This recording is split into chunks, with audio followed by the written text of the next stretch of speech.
ఈరోజు దేవుని వాక్యము మే నెల 16వ తారీఖు శుక్రవారం 2025 సంవత్సరం. యెహోవా యందు భయభక్తులు గలవాడు ఇలాగూ ఆశీర్వదింపబడును. 128వ కీర్తన 4వ వచనం.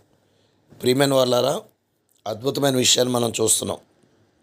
ఎవరైతే యెహోవా యందు భయభక్తులు కలిగి ఉంటారో వారు చేతుల కష్టార్జితాన్ని అనుభవిస్తారు. వారి పిల్లలు వారి భోజనం బల్ల చుట్టూ ఒలీవ మొక్కల వలె ఉంటారు. వారి యొక్క భార్య ఫలించు ద్రాక్షవల్లి వలె ఉంటుందని దేవుని వాక్యం బోధించింది.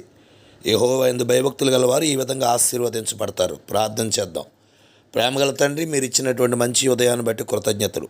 విదేశీ స్వదేశీలను దీవించి అందరికీ ఆరోగ్యం ఇమ్మని యేసుక్రీస్తు వారి పరిశుద్ధ నామమున అడుగుచున్నాం మా ప్రియ పరలోకపు తండ్రి. ఆమెన్. అందరికీ వందనములండి.